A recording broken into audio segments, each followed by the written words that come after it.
A film came out back in 2010 that was loosely based on a true story which took place in Rowan County, Tennessee in 1938. It was titled Get Low. No one really understands Felix Bush, played by Robert Duvall, who lives as a hermit deep in the woods. Rumors surround him like how he might have killed in cold blood, and that he's in league with the devil. So the town is surprised when Felix shows up in town demanding a funeral party for himself. Felix wants people to tell the stories about him that they would normally wait to tell at his funeral. Frank Quinn, played by Bill Murray, the owner of the local funeral parlor, sees an opportunity to make some money, of course, and agrees to let the townsfolk tell Felix Bush the stories they've heard about him. A lottery is organized where people can win Bush's property when he dies. A lot of people buy a ticket. However, no one wants to tell a story. No one wants to be honest in their feelings towards Felix because of the fear that he will retaliate if they are truthful. In this clip, he is introduced at the living funeral party by the pastor of a church that Felix rebuilt in an attempt to atone for past sins. We like to imagine that good and bad, right and wrong are miles apart. But the truth is, very often they're all tangled up with each other. Some 40 years ago, Felix dropped into my life. And then he dropped out. In between,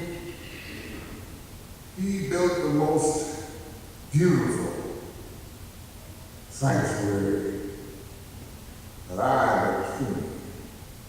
A lot of wonderful things happened in that church. Charlie, thank you, Charlie. Thank you very much.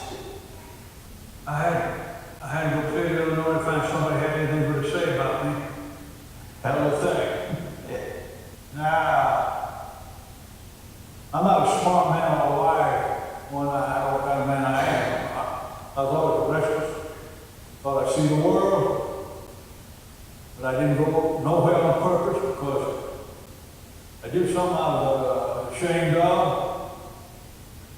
Something I could never fix. Y'all probably think you know what you do, well you wouldn't. I wish you good luck with that, I really do.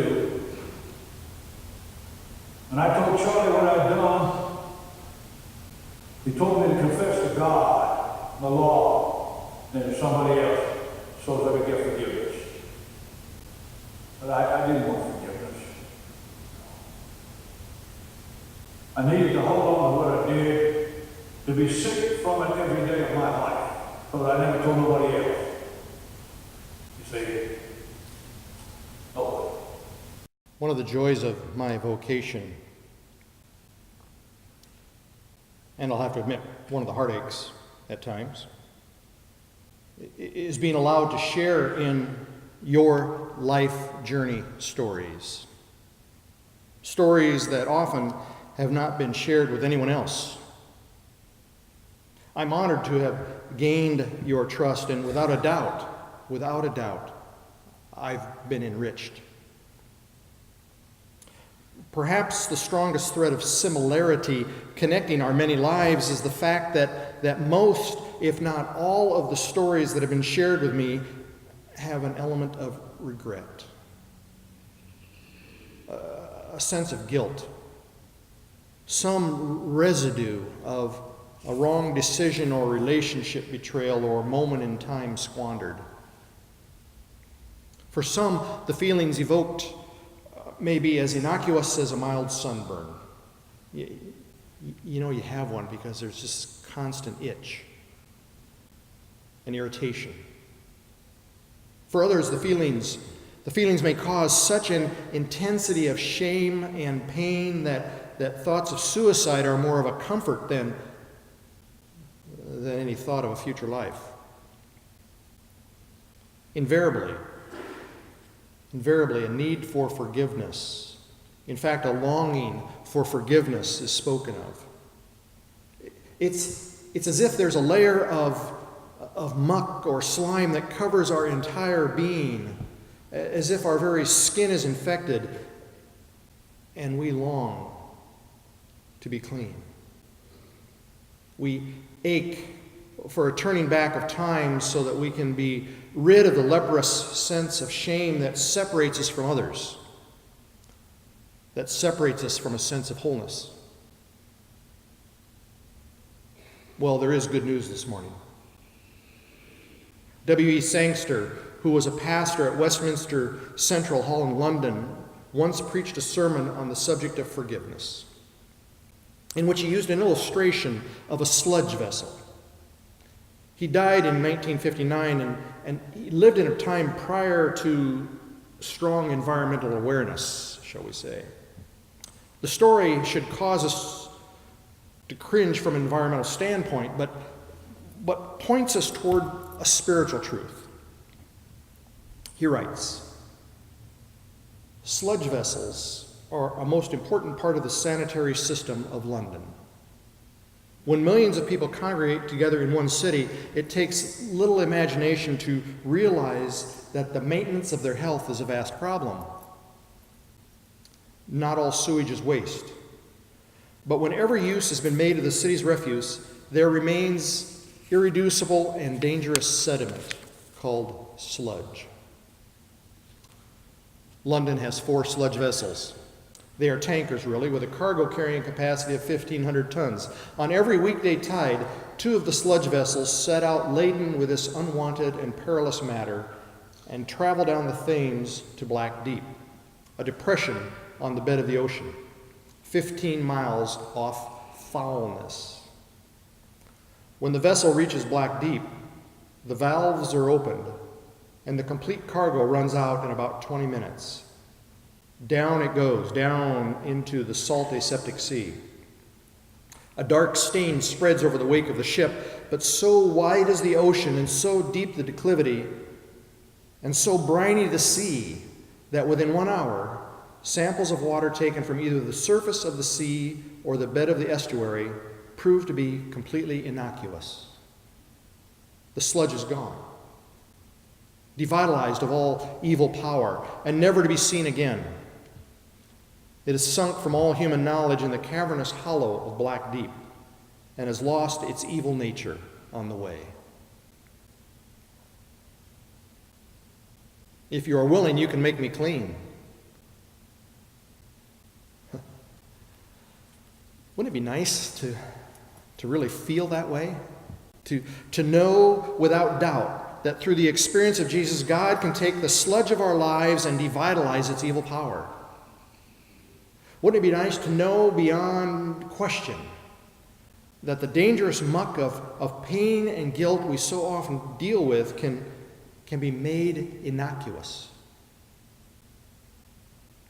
I wonder how the man with leprosy got to that point in his belief. Talk about being burdened with unwanted sludge. The Greek word for leprosy was used for various diseases affecting the skin. The leprosy referred to in the Bible is quite a bit different than Hansen's disease, which is modern-day leprosy. The Old Testament describes leprosy as greenish or reddish spots indicating a type of mold or mildew.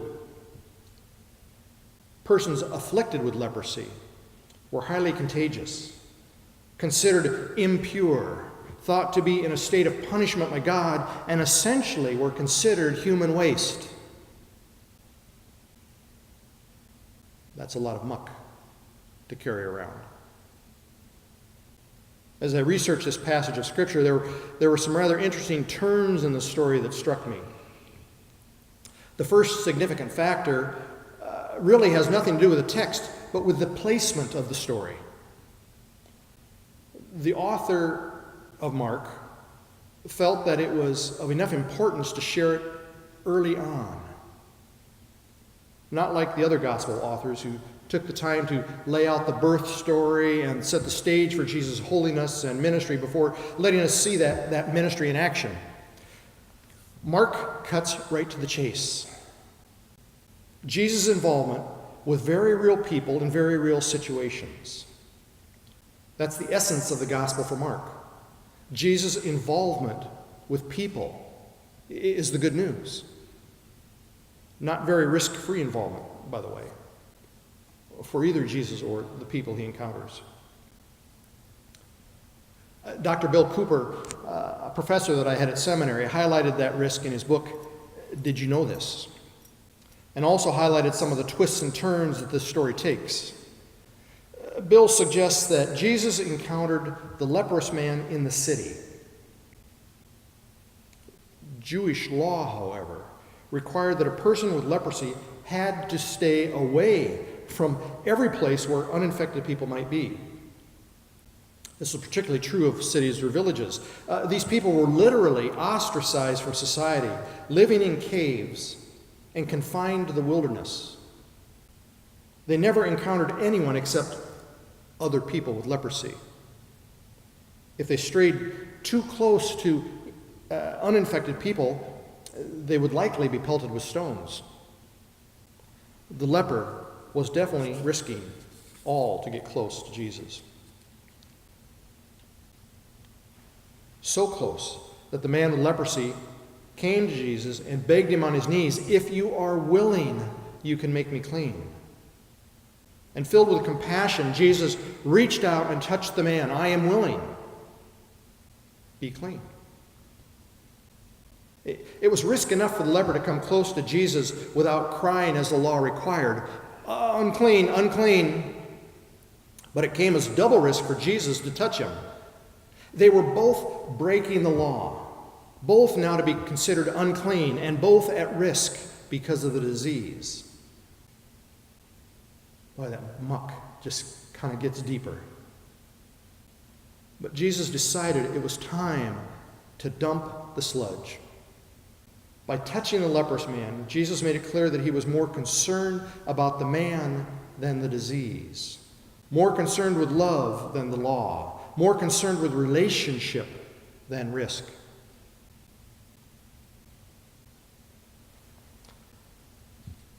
It doesn't tell us a thing in this story about how the man first heard of Jesus. It doesn't tell us how advanced in the disease and how desperate the man must have been. It doesn't tell us in the long run how the man dealt with the healing and how it must have changed his life. All we really know is that Jesus is willing. Jesus is willing to take the sludge in our lives and dump it in God's cavernous hollow of deep black.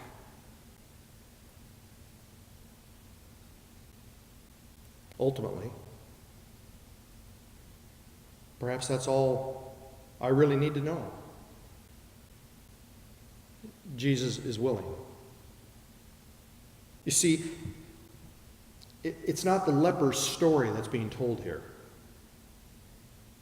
It's my story and your story. We are being offered the opportunity to let go of the guilt, of the shame, of the sludge that keeps us separated from the Holy One, that keeps us separated from becoming whole persons.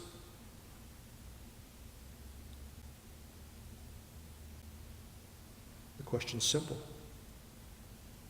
Do you seek to be made clean? Jesus is willing. The Holy One is willing. And that's good news. Good news. Just a thought.